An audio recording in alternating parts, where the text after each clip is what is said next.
Hello, এটা হচ্ছে ১৩ তারিখের ব্লগ। আমি তো ১৩ তারিখ আমার পিসির বাড়িতেই ছিলাম। আর আমার পিসির বাড়ি হচ্ছে জয়েন্ট ফ্যামিলি। আমার সবার সাথে ভিডিও বা ফটো তোলা হয়নি। যাই হোক, নেক্সট বার যখন যাব তখন সবার সাথে ভিডিও ফটো তোলা যাবে। আর আজকে আমাদের লাঞ্চের মেনু ছিল পোলাও, আলুর দম, পনিরের তরকারি, দই পটল আর আলু পোস্ত। এত ভালো করেছিল পিসুমণি, রান্নাটা দারুণ করেছিল। আর শেষ পাতে ছিল হচ্ছে দই, আম আর আমের চাটনি। সব কটা রান্নাই দারুণ হয়েছিল। আর সেদিন আমার বোন মানে রীতি ছিল না বাড়িতে, ও একটু কলেজে গেছিলো। তো আমি আর বোনও একা একাই লাঞ্চ করেছিলাম।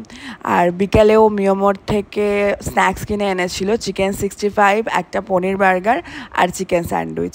আমরা সবাই মিলে একসাথে ওই চা, স্যান্ডউইচ, তারপরে বার্গার, চিকেন 65 সবাই মিলে একসাথে খাচ্ছি। তারপর আমরা সবাই মিলে একটা সুন্দর বিকেল কাটাই গল্প গুজব করে। যাই হোক, এই দিনগুলোই তো মনে রাখার মতো। তারপর তো কে কোথায় চলে যাব, আর এরকমভাবে আড্ডাও মারা হবে না, এরকমভাবে একসাথে থাকাও হবে না।